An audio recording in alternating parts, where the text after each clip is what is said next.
combat spirituel.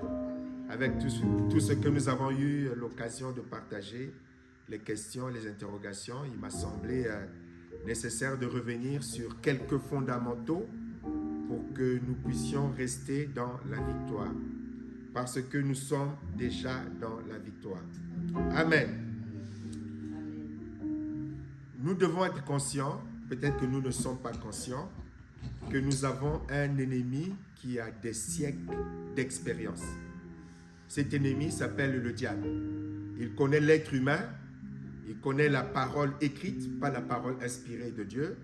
Donc il connaît toutes les failles pour pouvoir manipuler aisément les chrétiens, les enfants de Dieu qui sont dans l'ignorance et qui ne font pas l'effort pour connaître ce qu'ils ont reçu en Jésus-Christ. Amen. Le diable a eu une faille qu'il utilise fortement au milieu des enfants de Dieu. Cette faille, c'est l'ignorance. Dieu avertit déjà dans le livre d'Osée, il dit déjà que mon peuple périt parce qu'il lui manque la connaissance. Et il y a une chose que Dieu ne fera jamais et qu'il ne peut pas faire à notre place, parce que c'est cela le libre arbitre pour se déterminer spirituellement. C'est-à-dire que c'est toi qui choisis, c'est toi qui te décides de choisir entre ce que Dieu te donne et ce que Dieu ne te donne pas. Dieu nous laisse la pleine liberté. C'est ça le libre arbitre. Il nous laisse libres comme il a laissé Adam et Ève libres. Soit nous nous appuyons sur ce qu'il a dit, ce qu'il a fait, soit nous restons dans l'ignorance. Et lorsque nous sommes dans l'ignorance, eh bien, il y a un ennemi qui en profite, qui s'appelle le diable, qui s'appelle les démons. Et dans le combat spirituel, dès que tu sors de l'évangile, tu es vaincu. Amen. Dès que tu sors de l'évangile, tu es vaincu. C'est pour cela que nous, les chrétiens, nous combattons dans la victoire que Jésus-Christ a déjà acquise pour nous sur la croix. D'où cette vérité fondamentale que j'ai déjà partagée, que j'ai déjà écrite. Il faut que dans tout ce qui concerne le combat spirituel, tout ce qui concerne la délivrance, tout ce qui concerne le combat contre les démons, le diable, il faut être sûr bibliquement de ce que tu crois et de ce que tu dis. Amen. C'est important. Tu dois être certain que c'est conforme à la parole de Dieu. C'est cela notre ancre, c'est cela notre fondement. C'est cela notre direction, notre vecteur. Dès que tu sors un petit peu de la parole de Dieu, facilement le diable peut te vaincre et te manipuler dans des mensonges et dans des fausses vérités. Il n'y a qu'à voir, il n'y a pas besoin de chercher loin.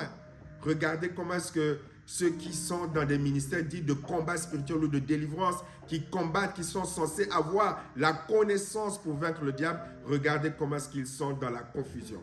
Je n'ai pas besoin d'aller loin. Regardez comment ils sont dans la confusion. Regardez comment est-ce que ces personnes ne sont pas dans la paix, ne sont pas dans la joie, ne sont pas équilibrées, ne sont pas épanouies. Parce qu'ils sont là à surveiller les œuvres du diable, à surveiller les manigances du diable, à surveiller ce qui pourrait venir des sorciers, à surveiller. Tu cherches tellement à discerner ce que le diable fait que le diable va justement te donner des choses. Le diable est un ennemi très, très malin et très, très rusé, qu'il ne faut pas sous-estimer. Même si j'ai écrit 3 livres, il y a une règle, ne sous-estime jamais le diable. Quand tu crois le connaître, en fait, tu ne le connais pas. Parce que c'est un menteur professionnel. Tu ne peux pas prétendre connaître un menteur professionnel. C'est impossible. Qui a des siècles d'expérience.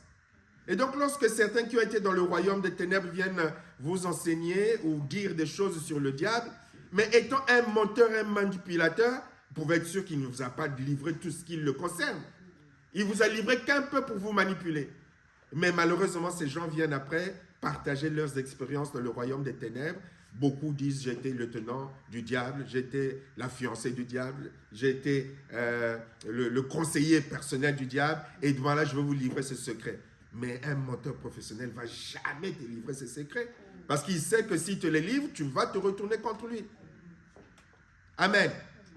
Et donc, ce qui est important, en fait, pour résumer, j'ai écrit 3 livres sur le sujet. Vous imaginez bien qu'en 40 minutes, je ne pourrais pas traiter tous les sujets. Je veux m'arrêter, en tout cas aujourd'hui, sur les fondamentaux. Ce qui est important pour l'enfant de Dieu, ce n'est pas ce que le diable est capable de faire. on s'en contrefiche. Complètement. Amen. Ce n'est pas ça qui est important. Il est capable de beaucoup de choses. Il ne s'agit pas ici de sous-estimer les sorciers, les démons, les autels, les mains. Il est capable de beaucoup de choses. C'est le prince de ce monde des ténèbres. Le diable et les démons, les sorciers ont des capacités inimaginables parce que ce sont des esprits. Amen. Et donc, si tu te focalises sur ce qu'ils sont capables de faire, ben, tu vas vivre dans la crainte, dans la peur, dans la méfiance permanente, à surveiller leurs activités. Mais ce qui importe pour nous, c'est l'évangile. Jésus a vaincu toutes les œuvres des ténèbres. Amen. Donc, partons de là, ce qui importe pour nous, les enfants de Dieu, ce n'est pas ce que les diables sont capables de faire, ce que les sorciers sont capables de faire, ce que les démons sont capables de faire. Ce n'est plus notre problème. Pour quelle raison? Mais parce que nous ne appartenons plus au diable. C'est valable pour ceux qui appartiennent au diable. Mais nous ne sommes plus au diable, donc ce n'est plus valable pour nous. Amen. Et donc, on n'a pas à s'en soucier, à s'en préoccuper. Alléluia. Et la Bible nous avertit par rapport à ces éléments. C'est fondamental de le comprendre. Parce que souvent, nous fonctionnons avec tous ces faux enseignements sur le combat spirituel, sur la délivrance, sur les activités des démons, qui sont valables pour ceux qui appartiennent au diable, mais ce n'est plus valable pour nous, les chrétiens. C'est ça. Est-ce que vous voyez la nuance? Est-ce que vous voyez la nuance? Ce n'est plus valable. Je me rappelle lorsque j'étais sans papier, je ne sais pas si vous avez été sans papier, ben je marchais dans cette vie en France, dans la peur, dans la crainte. Mais une fois que tu as eu tes papiers, mais tu es tranquille. Même quand on sonnait à la maison, on sonnait, je dis, oh là, ils sont venus me chercher. Même quand c'était le facteur, mon cœur battait, ils sont venus me chercher. C'est ainsi lorsqu'on est dans l'ignorance en ce qui concerne les choses spirituelles, du combat spirituel, liées à notre identité, à notre positionnement en tant qu'enfant de Dieu, ben on est dans cet état d'esprit. On voit le diable partout, on voit les démons en tout, on vit dans la peur, on vit dans la crainte, alors que normalement tu ne devrais plus être dans la peur et dans la crainte. Parce que le diable est un ennemi qui a été vaincu. Alléluia. Mais ça, il faut en être conscient. Si tu ne le sais pas, mais il va bien te dominer même si tu es pasteur. Il suffit d'une faille. La Bible dit dans Éphésiens chapitre 6, verset 11 au verset 12, « Prenez avec vous toutes les armes de Dieu pour pouvoir résister aux pièges de l'esprit du mal. Non, ce n'est pas contre des êtres humains que nous devons lutter, mais c'est contre les forces très puissantes qui ont autorité et pouvoir. Nous devons lutter contre les puissances qui dirigent le monde de la nuit, contre les esprits mauvais qui habitent entre le ciel et la terre. » Quand j'ai dit ça en introduction et qu'on lit ce passage, tout de suite on comprend qu'il y a une dimension que nous devons également réaliser, c'est qu'en dépit du fait que le diable soit un ennemi vaincu, la bataille et la guerre est une réalité. Ça, c'est le deuxième niveau que souvent je rencontre au milieu des chrétiens, ceux qui me posent des questions. Les chrétiens sont étonnés que le diable les attaque. Je voudrais, pour faire court, nous rappeler que c'est normal et ça restera normal que tu puisses vivre des attaques du diable. Amen. C'est normal et ça restera normal. Et Dieu ne nous a pas caché cette réalité. Il nous avertit, dit que nous devons prendre les armes de Dieu pour pouvoir résister aux pièges du diable. Donc il y a des pièges pour pouvoir tenir bon contre les ruses du diable. Amen. Nous devons lutter contre ces esprits qui sont résumés ici. C'est-à-dire que parce que tu es chrétien, Sunrise, que tu le veuilles ou non, fille de pasteur ou non, engagé ou non, tu dois être consciente que le diable va te mener la guerre. Oh, je corrige même la conjugaison, que le diable te mène la guerre. Peut-être même que tu ne le sais pas. Et que certaines choses que tu vis, peut-être nous pouvons trouver tout à fait normal, mais on n'est pas conscient que, en fait, le diable est en train de nous mener la guerre.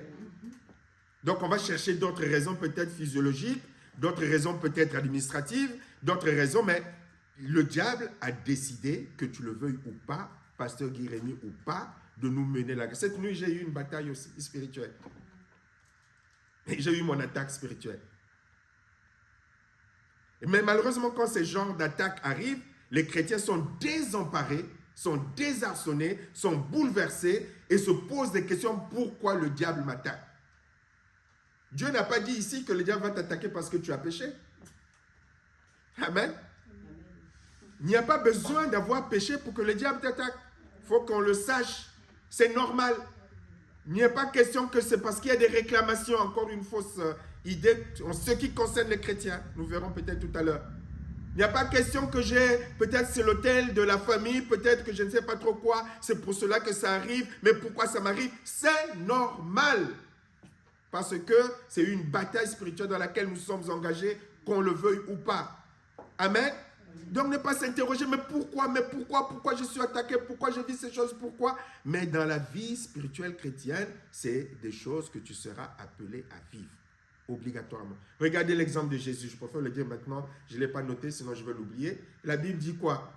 Qui l'a entraîné dans le désert pour être tenté par le diable? Le Saint-Esprit. Heureusement que c'est écrit, hein? Si pasteur Carmen, ce n'était pas écrit, votre pasteur Carmen va venir pour dire, peuple de Dieu, je viens vous révéler que cette nuit, le Saint-Esprit m'a conduit vers le diable pour être tenté. On aurait dit, non, pasteur, c'est pas possible. On est d'accord? C'est pas possible. Heureusement que c'est écrit. Et il est écrit que le diable a transporté même Jésus jusqu'en haut d'une montagne, même jusqu'en haut du temple. C'est-à-dire qu'il avait cette autorisation. Mais nous, si on se réveille, si maman Nelly se réveille le dimanche matin, que le diable l'a transporté sur la montagne, là, pasteur Guy, priez pour moi. On est tous pareils. Amen. Mais il y a des choses qui sont normales. Vous voyez, le Fils de Dieu lui-même, conduit par le Saint-Esprit, dans le désert pour être tenté par le diable. Et le diable le diable le transporta. En réalité, c'est quoi? Même si j'anticipe, le diable est vaincu dans tout ce que Dieu peut lui permettre de faire dans les vies des enfants de Dieu. Dieu lui donne toujours des limites. Amen. Toujours des limites. Dans cette bataille, dans ce combat-là, tu n'es pas appelé à être vaincu si tu utilises les armes de Dieu. Et ces batailles, ces combats que le diable te livre, nous livre, me livre, ces batailles sont sous le contrôle de Dieu, comme dans le cas de Job, comme dans l'exemple de Jésus. Il est limité. Dieu permet, mais il y a des limites. Il y a des niveaux qu'il n'atteindra jamais. Et ça fait partie aussi de ce que l'apôtre Paul dit, que les tentations auxquelles vous êtes exposés, il y a déjà une solution que Dieu, le Père, a prévue. Mais si nous ne sommes pas conscients des armes spirituelles que Dieu nous a données, et si nous ne sommes pas dans la foi, mais si nous sommes ignorants de notre position, mais si nous sommes inconscients de la victoire que Jésus-Christ a remportée à la croix pour nous, ben on va aller dans plusieurs interprétations. Et le diable va nous aider même. Il est terrible. Il est terrible. Si tu ne connais pas, tu n'es pas conscient que Dieu permet, par exemple dans le cas de Jésus, ça m'arrive à moi, que tu n'es pas conscient que le Père permet cette épreuve, mais que cette épreuve est sous le contrôle des limites que le diable ne pourra pas atteindre. Et si la peur vient me submerger, si la crainte vient me submerger, le diable pourra susurrer aussi, ben, comme il ne connaît pas, mais voilà, c'est à cause des autels de ta famille. Voilà, c'est à cause du fait que tu n'as pas donné la dot. Voilà, c'est le fait que quand tu es parti, tu n'as pas donné le cadeau à un tel. C'est-à-dire que je suis en train de vous expliquer que le diable est tellement malin que si tu ignores, si tu ne connais pas, derrière même ce que Dieu permet, il va venir te donner des explications, même parfois des prophéties, des révélations, mais tu ne sais pas qu'il est en train de te manipuler. Et là, si tu sors de la parole de Dieu, tu commences à croire à cela, tu es perdu. Tu es perdu. Je donne un autre exemple. Je me laisse conduire. Un autre exemple. La Bible dit que voilà les œuvres de la chair. Les disputes, les querelles, la colère, les œuvres de la chair. C'est-à-dire que tu dois laisser le Saint-Esprit prendre toute la place dans la sanctification pour avoir la maîtrise par rapport à ta chair. Amen. Maintenant, si on te dit non, si tu es colérique, c'est un esprit de colère. Mais on pourra beau prier pour toi, on pourra beau jeûner pour toi, mais tu resteras colérique. Parce que c'est charnel, ce n'est pas démoniaque pour le chrétien. Amen. Avant que tu sois chrétien, c'était peut-être démoniaque, parce que tu appartenais au diable. Mais une fois que tu es devenu chrétien, tu as été délivré, libéré. Et donc, ça devient charnel. Il n'est pas question de chasser un esprit ou un démon. Mais si tu crois que c'est un démon de la colère, tu vas aller à l'église de Maman Nelly, on va prier pour toi, pour la délivrance. Tu vas changer, tu vas aller à l'église de Pasteur Carmen. Après, tu vas changer, tu vas aller à l'église de l'archibishop Michel. Tu vas changer, tu vas aller à l'église de la prophétesse Chantal. Tu vas changer. Et c'est ce qui se passe. Vous avez vu, ces gens courent de délivrance en délivrance. Il n'y a pas de délivrance parce que ça n'a rien de démoniaque. Mais le diable va te dire, voilà, c'est un démon. Le diable va te dire, ben voilà, qu'est-ce qu'on m'a dit hier? Voilà, parce qu'il y a l'autel qui est de ta famille, qui est un serpent que tu dois vaincre dans ta famille pour que... Des tas de choses qui sortent, des prophéties qui arrivent. Vous savez que toutes les prophéties ne viennent pas de Dieu? Ça aussi, c'est biblique. Aux Corinthiens, il a bien dit que 2 ou 3 prophétisent, que les autres examinent. Amen. Examinent. Et je peux vous garantir que dans le combat spirituel, la délivrance, le diable, il donne des révélations.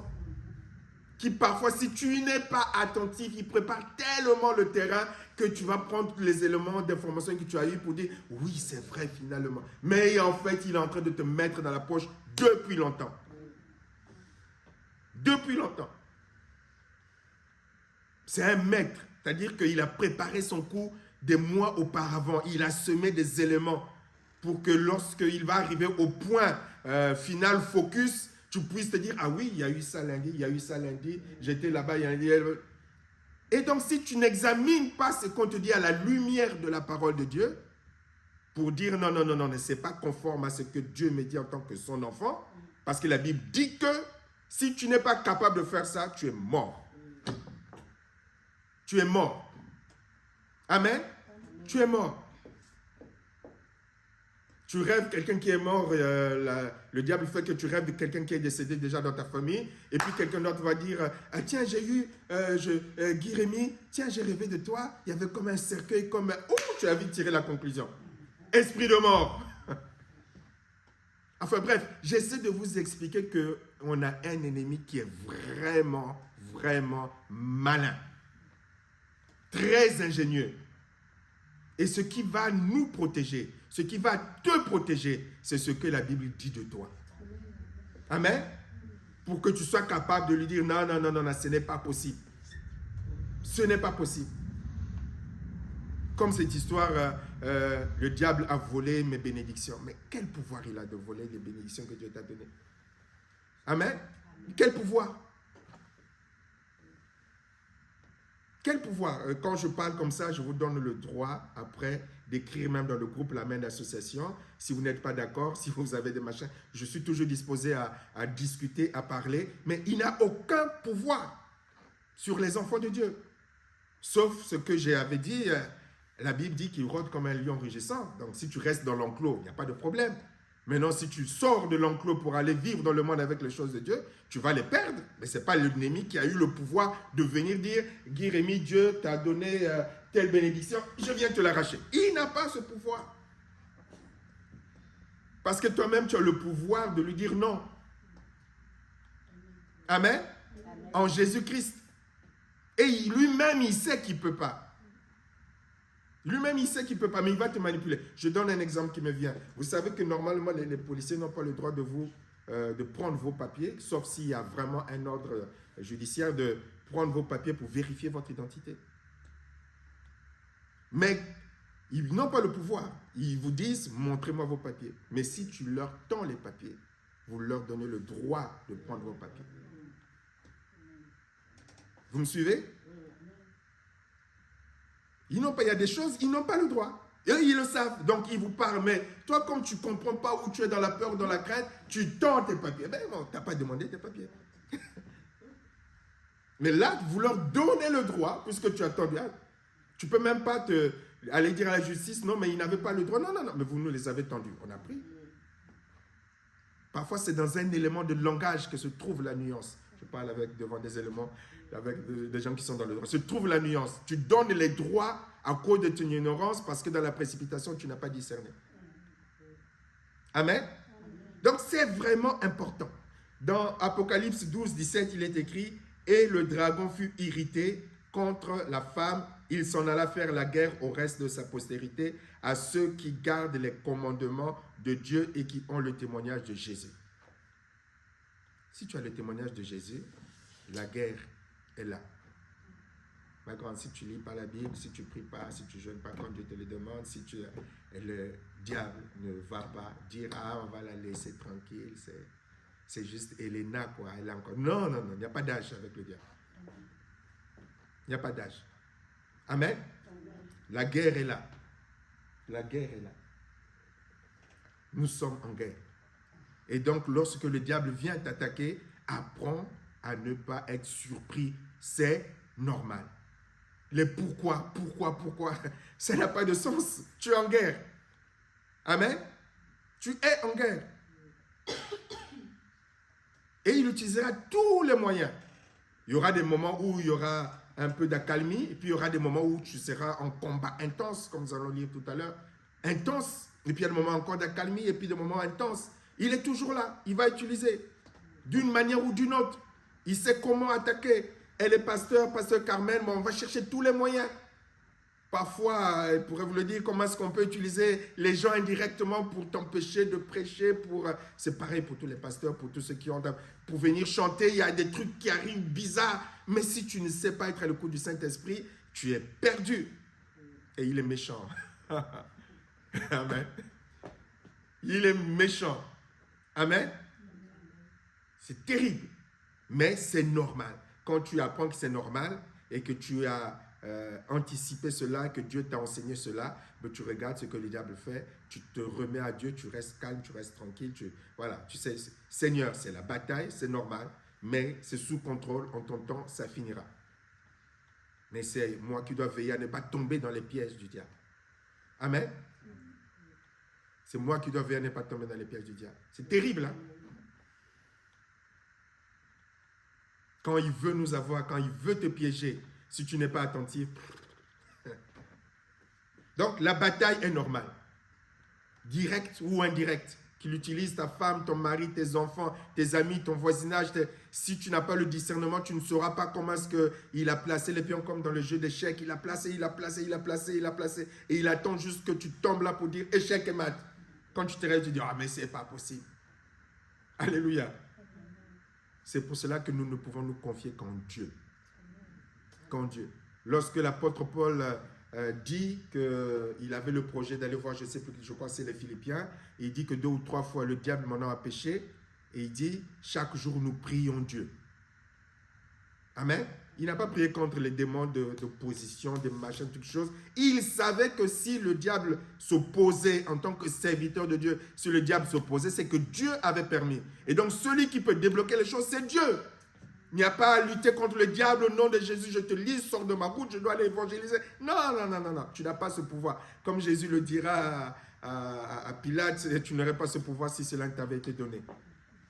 Quand tu as compris ça, il a la puissance de ce passage sur le plan spirituel, mais tu réagis autrement.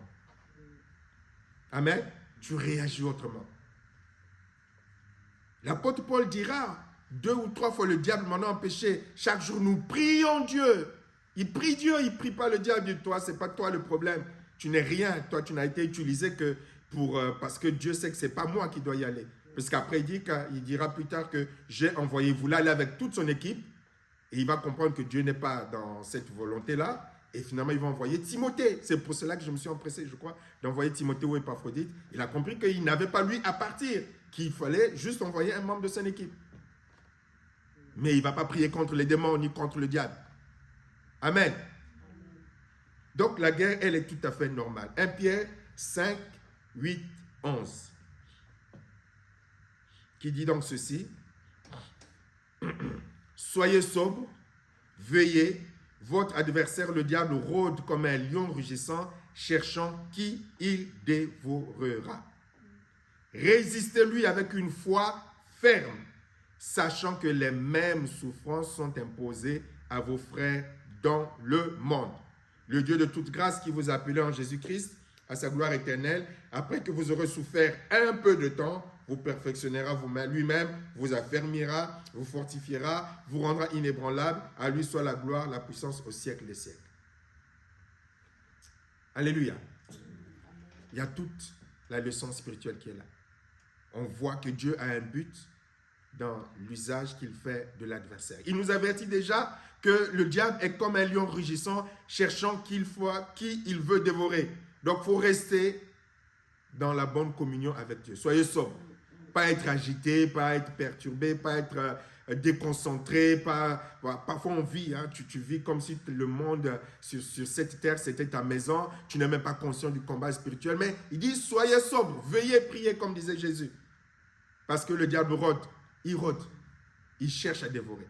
Ça veut dire que si tu ne veilles pas, tu peux être dévoré. Amen. Non, parce que le diable est tout puissant. C'est ça la différence. Non, parce que le diable a la capacité, mais parce que tu n'as pas veillé. C'est-à-dire que la faute, c'est toi. Amen. Vous voyez la différence? Et après, on va dire, le diable est capable de toucher les chrétiens, de faire ceci, de... Oui, mais si tu ne veilles pas, il va te toucher. C'est pas que tu n'as pas été averti. Amen. Hier, à la maison, j'avais fini de repasser, le fer était chaud. Michel dit à Philippe, attention, le fer est chaud. Et puis là, c'est là qu'une histoire de l'enfance que je ne connaissais pas m'a été rapportée. La première fois, lorsqu'il était gamin, sa mère lui avait dit que, attention, le fer est chaud. Il a voulu tester, il a mis le doigt. Il a mis le doigt. Il dit, mais pourquoi tu as fait? Mais je voulais le savoir. Mais elle dit, c'est chaud. Mais c'est quoi ça veut dire chaud? Et il a senti ce que c'est que la chaleur. Amen. Et c'est ce que la Bible nous dit. Le fer est chaud, on te dit veille. Si tu vas quand même, le diable va t'attaquer et te toucher. Est-ce que c'est parce que le fer est tout puissant? Non, parce que tu n'as pas respecté ce qui t'a été dit. Et souvent dans le combat spirituel et la délivrance, on présente les choses, c'est comme si le diable était capable d'agir malgré Dieu, contre Dieu, malgré le pouvoir de Dieu, malgré la puissance de Dieu. C'est faux. Amen, c'est le pire des mensonges. C'est impossible. En parlant des enfants de Dieu. Quand ça arrive, c'est toujours de notre responsabilité. Quand c'est une faute. Lorsque ce n'est pas une situation que Dieu permet. Mais il y a toujours sous contrôle. Le Seigneur Jésus-Christ a dit, je vous donne le pouvoir de marcher contre toute la puissance de l'ennemi. Rien ne pourra vous nuire. Donc, rien ne pourra vous nuire, vous déstabiliser. Je crois que c'est dans Luc 10, 19, tu peux vérifier. Rien ne pourra vous nuire. Amen. Donc, c'est sous contrôle. Parce que là, Dieu va préciser dans ce passage qu'il y aura des souffrances que, au travers du diable, tu auras à supporter. Amen. Il y aura des souffrances. Je ne sais pas de quelle nature, mais Dieu peut permettre. Mais c'est toujours sous contrôle. Amen. Donc, dans ces conditions-là, tu auras beau prier contre ceci, chasser les démons de cela, faire cela. Non, quand Dieu permet, comme pour le cas de Job, il y a toujours un but. C'est pour cela que dans notre bataille spirituelle, lorsque nous sommes en combat spirituel, nous on ne regarde pas au diable à ses capacités, mais on a l'écoute de Dieu et du Saint-Esprit. Alléluia. Pour avoir les informations, pour recevoir. C'est écrit, hein, après que vous aurez souffert un peu de temps. Donc il y a un temps de souffrance. Et avec Dieu, lorsqu'on dit un peu de temps, ce n'est pas un jour. Hein. Ça peut être des mois et des années. Hein. Amen. Et Dieu a dit un peu, mais un peu, c'est je suis là un mois, mais il ne t'a pas dit le nombre. Enfin, par expérience, hein, avec Dieu, quand on dit un peu, ça peut être des années. Amen. Donc, quand on dit un peu, mais pasteur, mais il a dit un peu, ça fait une semaine. Mais si le temps de Dieu, c'est 1 mois, 3 mois, 4 ans, 5 ans, c'est lui qui sait. Mais c'est un but. Après que vous aurez souffert un peu de temps, vous perfectionnera lui-même, vous affermira, vous fortifiera, vous rendra inébranlable. C'est Dieu qui fait ça. Amen. C'est Dieu. Tu es en communion, tu es en contact avec Dieu et Dieu te donne les capacités. Tu ne t'épuises pas, tu ne te fatigues pas à lier des esprits de ceci, des esprits de cela, les esprits de famille, des esprits de je ne sais pas trop quoi. Tu n'es plus sous cette autorité-là. Amen. Mais le diable va te faire croire que tu es encore sous cette autorité. Et donc tu vas t'épuiser, te fatiguer, ah mais tu n'agis pas, ah Dieu ne fait pas, ah Dieu ne... Mais il a un but quand Dieu permet que l'ennemi t'attaque. Il faut que tu rentres dans ce but-là. Mais si tu refuses le but pour dire je résiste au nom de Jésus, je coupe, je lis, tu vas perdre ton temps. Il faut regarder à Dieu, comme l'apôtre Paul le fera. Je regarde à Dieu. Et là, la Bible nous dit que Dieu lui-même va me perfectionner.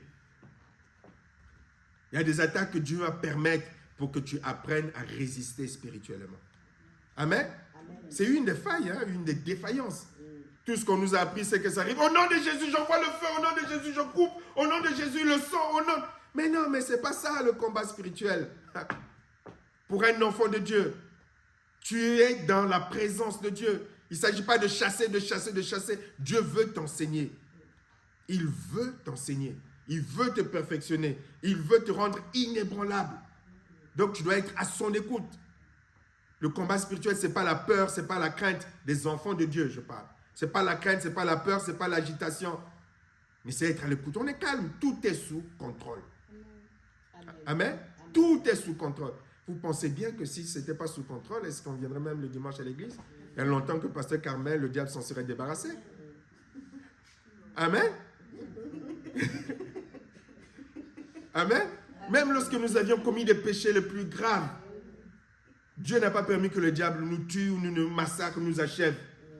Amen. Tout est sous contrôle. Qu'est-ce qu'on n'a pas, sauf si vous êtes parfait. Les choses graves qu'on a pu commettre, on est là. Où le diable aurait pu nous achever, on est là. Tout est sous contrôle. Amen. Tout. Donc parfois on a l'impression que c'est la fin du monde. Mais non, c'est jamais la fin parce que ton Dieu te tient dans sa main.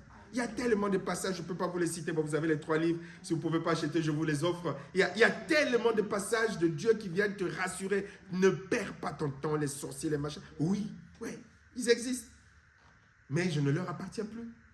Amen.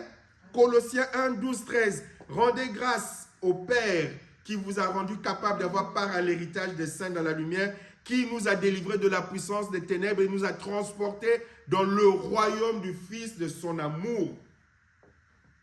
Alléluia. Amen. Nous étions avant dans le royaume des ténèbres. Maintenant, tu es dans le royaume de lumière. Donc, quand tu étais dans le royaume des ténèbres, tout ce qui concerne les lois du diable, tu étais en son pouvoir. Mais maintenant, je suis dans le royaume de lumière. Je n'ai plus rien à voir avec ces lois. Amen. Amen. Je n'ai plus rien à voir avec ces lois. Une fois, j'ai rendu visite, je ne sais pas, Michel était avec moi, un couple qui était dans le combat spirituel. On nous ouvre la porte. Attendez, ne bougez pas encore, on va prier. Dieu, l'esprit de poursuite qui les a peut-être suivis, que ces esprits de poursuite restent dehors, ne rentrent pas dans la maison, ces esprits de poursuite. Et puis, je ne sais pas quoi, beaucoup d'esprits imaginaires qu'on a cités pour que peut-être qu'ils nous ont suivis là, ne rentrent pas dans la maison. Mais on était déjà rentrés dans la maison. C'est-à-dire, dans ma tête, je dis, mais on n'est pas dans le palier, on est déjà dans la maison. Mais ils pensent qu'il y a des esprits de poursuite qui sont là et qui... Alléluia. Les hôtels de famille, ça existe. On ne peut pas... Les totems de famille, ça existe. Les fétiches de famille, ça existe. Mais quand tu deviens un enfant de Dieu, tu n'es plus sous ces hôtels. Amen. Tu n'es plus. Tu étais dans le royaume des ténèbres où il y avait cette autorité. Maintenant, tu as été transporté dans le royaume de Dieu, de lumière. Mais comment est-ce que dans le royaume de lumière, les ténèbres peuvent avoir une autorité? Il faudra être capable de m'expliquer ça. Mais ça, si tu ne le comprends pas, mais si tu comprends ça, et que le gars vient te dire, il y a l'hôtel de famille qui est à Mbadaka qui agite, oh non, laisse-moi tranquille là, ça c'est mensonge. Tu es capable, si tu le crois. Amen. Dis non, c'est le sorcier du village qui te réclame. Mais il peut réclamer, mais je ne suis plus là. Amen. Au Congo, la loi du Congo me gouverne, mais je suis en France. Non, tu as des poursuites judiciaires au Congo. Mais ils n'ont qu'à garder leurs poursuites judiciaires. Je suis en France. Amen. Amen. Je suis, pour ceux qui sont français, je suis citoyen français. Qu'est-ce que ça me... Ils peuvent faire tout ce qu'ils veulent. Je ne suis plus là-bas. Est-ce que vous comprenez? Non, tu es condamné à mort au Congo. Mais ils n'ont qu'à me condamner à mort. Je suis en France. Est-ce que vous comprenez? Je suis en France. Mais si je commence à dire, on m'a condamné à mort au Congo, il faut que je me cache. Mais tu es en France. Amen. Les policiers me cherchent au Congo, donc je ne peux plus sortir en France. Tu es en France. Mais c'est ce que nous faisons parfois, par ignorance. Ils n'ont pas autorité. Amen. Ils n'ont pas autorité. Tu es dans le royaume de lumière. Tant que tu étais dans le royaume du diable, toutes ces lois, toutes ces réclamations, tous ces pactes pouvaient agir sur toi. Mais maintenant, Jésus a tout payé. Comment est-ce qu'on te dit que Jésus a tout payé? Tu crois encore qu'il peut avoir des réclamations qui peuvent agir victorieusement sur ta vie? Sauf si tu vas dans le royaume du diable, sauf si tu vas pécher, sauf si tu retournes dans ce que tu avais vomi. Oui, là, ce n'est même pas à cause des réclamations, c'est à cause de toi. Est-ce que vous voyez? Là, on va glorifier les réclamations. Ah non, c'est les réclamations qui ont... Non! Tu n'es pas resté au milieu des enfants de Dieu, dans l'enclos de Dieu. Les réclamations t'ont atteint. Ce n'est pas les réclamations qui étaient toutes puissantes. Vous voyez la nuance ou pas? Mais là, on va glorifier les... Tu sais, il y avait des réclamations. Mais comment est-ce que les réclamations ont pu t'atteindre? Si tu n'avais pas ouvert la porte.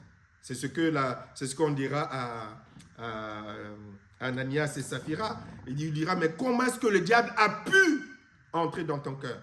Comment? Ça veut dire que c'est ta faute. Ça veut dire que tu as ouvert la porte. Mais dans les fausses églises de combat spirituel, on inverse les choses. Tu as vu comment est-ce que le diable a le pouvoir de rentrer dans les cœurs? Exemple, Ananias et Saphira. Donc, ils sont rentrés et donc, ils ont influencé. Mais non, le diable ne peut pas forcer. Sinon, il l'aurait fait pour Adam et Ève. Amen. Donc, il faut savoir rééquilibrer, rénuancer les choses. Le problème, ce n'est pas le diable. Le problème, c'est nous. Le diable, c'est qu'il est vaincu. Mais toi, est-ce que tu sais que tu as reçu la victoire en Jésus-Christ? C'est ça le problème.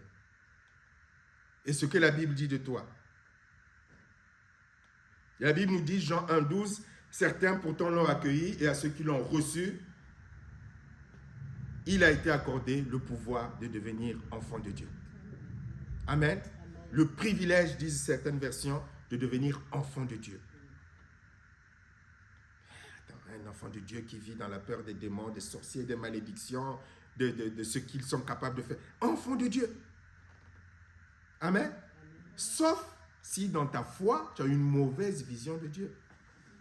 C'est ça le problème. Amen. Si tu as une mauvaise vision de Dieu. Parce que si tu as la bonne vision de Dieu, la Bible nous dit dans Jacques, je crois, 2,19, les démons croient en Dieu, ils tremblent. Donc souvent, le problème, c'est notre foi.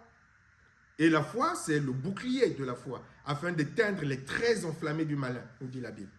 Donc le diable envoie des traits, il attaque, il envoie ces choses. Si ta foi, ton bouclier, est aussi mince que, je ne sais pas, la feuille du bananier, ben, tu ne tiendras pas. Donc il va venir attaquer si tu n'as pas la foi. Dis, prenez par-dessus le bouclier de la foi, afin de pouvoir éteindre les traits enflammés du malin. La foi. Quelle idée as-tu de ton Dieu? La foi. Quelle idée réelle as-tu de l'œuvre de la croix de Jésus? Tout est là. Si tu sais que ton Dieu est le Dieu tout-puissant,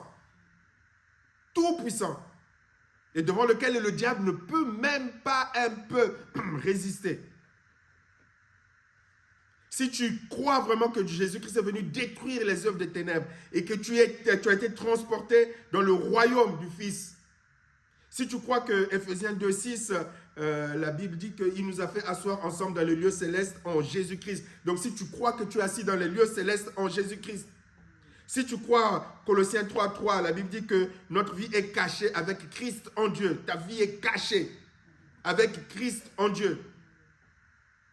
C'est magnifique ça. Est caché avec Christ en Dieu. Ça veut dire que tu es caché, quoi. Il ne peut pas te trouver. Ça dit, lorsqu'il arrive à te trouver, c'est parce que le Père le permet. Donc, c'est sous contrôle. Mais sinon, il ne peut pas. Non, les sorciers se rassemblent là-bas pour t'atteindre, mais ils peuvent se rassembler. Où est le problème? Je vais programmer un jeûne de 7 jours parce que les démons, les sorciers du village se sont décidés de manger Guy-Rémy. Mais ils peuvent. Mais si le diable voit que tu commences à trembler, Pasteur Carmel, on m'a dit que là-bas au village, il y aura la fête des sorciers du village, comme il y a les pactes de la famille, priez pour moi que je sois protégé. Mais tu es déjà protégé. Mais par contre, lorsque tu le dis, tu donnes l'information au démon qu'il n'a pas la foi. Alors on va manipuler les éléments pour le conduire à douter même la capacité de son Dieu à le protéger. Et parfois, ça peut te conduire bêtement à la mort. Il Il y a des choses que Dieu ne peut pas faire à notre place. Il y a certains dans cette peur-là sont allés chercher des protections des fétiches. Mais tu vas chercher les protections des fétiches. Ben, tu ouvres grandement la porte. Et si l'ennemi a l'occasion de t'achever, il va t'achever. Amen. Donc nous n'avons pas à vivre dans cette crainte, dans cette peur. Il faut juste réaliser la position dans laquelle tu es. L'identité que tu as. Je le répète, notre problème, ce n'est pas le diable. C'est la foi que tu as réellement dans le Seigneur. La consécration dans laquelle tu es dans le Seigneur. Jésus-Christ a tout vaincu. Il a payé le prix. Ce qui donnait la force au diable, c'est la dette qu'on avait. Mais la Bible dit que Jésus-Christ a tout payé. On dit, mais il y a des réclamations. Jésus a déjà payé. Jésus a déjà payé. Mais c'est toi qui ne sais pas. Je vais terminer par cet exemple qui nous concerne aussi, dans un certain sens. Vous savez lorsqu'on a quitté Espérance, on est parti avec une dette, non pas la dette du loyer, mais la dette des taxes. Amen. Parce que dans la précipitation ou dans l'ignorance, il avait réussi à mettre dans le contrat la taxe d'habitation. Normalement, ça ne devait pas exister pour nous. Donc, lorsqu'on est parti, la taxe, elle est restée là. Normalement, dans la loi, au bout d'un certain temps, il avait dit, je vous laisse le temps. Au bout d'un certain temps, et puis on a commencé à payer un peu. Mais la loi dit qu'au bout d'un certain temps, les dettes sont annulées. J'ai oublié. Mais quand il avait disparu, le propriétaire, après un temps, il est revenu. Et quand je lui ai dit que je vais aller voir les organismes s'ils peuvent nous aider à régler la dette, et que je me suis renseigné, j'ai découvert que tiens, mais normalement il n'avait plus à le réclamer. Et lui il a compris qu'on allait me donner l'information, il a disparu. Et même, normalement, tout ce qu'on avait payé pour la taxe, il devrait nous le rembourser, mais bon. Mais tant que je ne savais pas, il pouvait continuer à venir dire, il menaçait même, je vais envoyer les huissiers. Pendant un temps, je me dis, mais pourquoi il n'envoie pas les huissiers? Mais il savait qu'il ne pouvait pas. Amen. Peut-être que vous ne le saviez pas. Il ne pouvait pas. Et donc, quand on ignore nos droits, l'ennemi profite de nous. Mais quand tu connais tes droits, l'ennemi lui-même s'enfuit. Il dit, elle sait. Bon, elle là, Carmen, ce n'est pas la peine. C'est pas la peine d'essayer cette tactique-là. Ça ne marchera plus. Vous verrez que dans vos vies, il y a des tactiques que l'ennemi utilise. Une fois qu'il a vu que cette tactique ne fonctionne plus, pour t'amener à faire un certain nombre de choses, il change de tactique, il abandonne. S'il voit que parce que tu rêves un mort, tu ne te lèves plus le matin pour dire « Priez pour moi, il y a un esprit de mort, je risque de mourir ». Il voit que tu te lèves, tu loues ton Dieu, parce que la Bible te dit que c'est Jésus qui tient les clés de la mort. Je crois que c'est Apocalypse 1,18. Il tient les clés de la mort, il dit « Ce jour des morts, donc moi je mourrai quand mon Dieu décidera ». Montre-moi tous les cercueils que tu veux, montre-moi tous les morts que tu veux. Moi, je resterai toujours en vie tant que Dieu le dira. Amen. Amen. Regardez, je vous donne un exemple qui me vient là, qui peut-être vous fera rire. Parfois, on dit, il ne faut jamais citer, on nous a appris ça, ne cite jamais le nom de quelqu'un qui est mort. Ne cite jamais le nom de quelqu'un qui est mort. Et puis un jour, Dieu va me dire, tu ne cites pas le nom de Paul? Tu ne cites pas le nom de Jacques? Amen. Tu ne cites pas son nom? Il dit, ah oui, c'est vrai, Seigneur. Voilà, c'est parfois bête, hein? Parfois bête, c'est ce que me disent certains qui lisent les livres que Dieu m'a donné d'écrire. Mais on savait bien, mais franchement, il n'y a rien de compliqué dedans. C'est si évident. Tu vois, tu as peur. Même parfois, tu es là, tu ne penses pas, tu ne veux pas penser à quelqu'un qui est mort. Parce qu'on t'a dit que si tu penses à quelqu'un qui est mort, il n'y a plus de connexion avec les morts. Donc, tu évites de penser. Il dit, mais est-ce que tu médites pas sur ce que Paul a dit? Si, ben oui, mais Paul, est-ce qu'il est vivant? Non, il est mort, oui. Ben alors, où est le problème? Mais ça libère beaucoup de superstitions qu'on vient rajouter à la foi. Mais ça n'a rien à voir avec la foi. Dieu nous a libérés de tout ça. Amen. Il nous a libérés de tout ça. Donc c'est pour cela qu'il est important, je vais m'arrêter là, il est important pour toi de connaître ton identité, ta position. Amen. Que tu réalises que tu n'es plus sous l'autorité du diable, qui peut avoir des réclamations comme ils veulent, ils peuvent faire des invocations comme ils veulent, ils peuvent faire tout ce qu'ils veulent. Mais si tu es solide dans ta foi et que tu sais que tu appartiens à Jésus, déjà tu vas tu ne vas plus perdre du temps dans ta tête à lutter contre... Et puis tu te fatigues. Amen. Tu te réveilles à 2h, à 3h parce que tu as dit les démons ou les sorciers se regroupent à 3h du matin. Donc tu dois te réveiller à 3h du matin pour les empêcher d'agir contre toi. Mais tu te fatigues et le matin tu te réveilles, tu es énervé, tu es tendu. Tu as tendu contre ta femme, tes enfants, tes collègues. Tu es épuisé. Mais la bataille, elle a été gagnée par Jésus. Amen. A été gagné par Jésus. Jésus se levait le matin, mais qui vous a dit qu'il se levait le matin pour aller combattre le diable? Qui vous a dit? La Bible dit qu'il allait parler à son Père pour recevoir donc sa mission, ce qu'il va faire tous les jours, ce qu'il doit accomplir. C'est cela la vie de chrétien. Et donc tu es dans la paix, tu es tranquille, tu es dans la joie, tu es épanoui dans le Seigneur. Mais si tu es dans l'ignorance et que tu crois tout ce qu'on dit sur le diable, sur les démons, et que tu te l'appliques dans ta vie, dans la vie des enfants de Dieu, tu ne seras jamais un chrétien épanoui. Jamais. Regardez ceux que vous connaissez qui sont dans ces éléments sur la délivrance et le combat. Regardez comment est-ce qu'ils ne sont pas épanouis. Regardez comment est-ce qu'ils sont bizarres. Les autres disent même qu'ils sont bizarres. Regardez même certains sont devenus presque des déséquilibrés mentaux. Vous allez à des réunions de prière, ils sont là à couper le diable, à taper le diable, à donner des coups de poing, à donner des coups de pied. Il dit mais il y a quelque chose qui ne va pas. Mais en Jésus-Christ, nous avons reçu tout le pouvoir. Il ne s'agit pas de sous-estimer le diable, je le redis encore. Il s'agit, toi, de connaître ce que tu as reçu en Jésus. Et ta position en Dieu, qui doit faire en sorte que tu n'as plus à trembler contre les sorciers, contre les démons. Et les attaques sont normales. Et quand ça arrive, ces attaques sont sous le contrôle de ton Dieu. Ne panique pas, reste à l'écoute de ton Dieu. Tends l'oreille à ton Dieu pour savoir où est-ce qu'il veut te conduire, ce qu'il veut t'enseigner, comment est-ce qu'il veut t'apprendre à te défendre, comment est-ce qu'il veut t'apprendre à réagir. Amen. Donc, c'est une leçon pour que tu saches, Seigneur, comment est-ce que je vais réagir lorsque je suis attaqué dans les rêves, comment est-ce que je dois réagir. Tu pries, Saint-Esprit, quand je dors pendant mon sommeil, je ne veux plus subir ces attaques, je ne veux plus, donne-moi par ta présence pendant mon sommeil dans les rêves, de réagir en toi, parce que je suis âme et esprit, je dois être capable, je ne veux plus subir, je ne veux plus être dans la peur. Lorsque je vois ce grand frère qui est mort, je dois réagir, je dois le taper, tu pries, le Saint-Esprit va t'apprendre, parce que tu refuses tout ce qui limite ta liberté en Jésus-Christ. Tu refuses. Et le Saint-Esprit va t'inspirer les paroles, les mots, Mais ça, c'est possible lorsque tu sais que tu es en phase offensive. Donc tu as l'écoute. Tu dis ça, je n'ai plus à le subir. Seigneur, comment est-ce que je dois réagir en tant qu'enfant de Dieu qui a reçu le pouvoir? C'est pas normal. Amen. Et Dieu va t'enseigner et Dieu va te former dans le nom puissant de Jésus. Amen. Amen. Je laisse la place à Maman qui va continuer la prédication.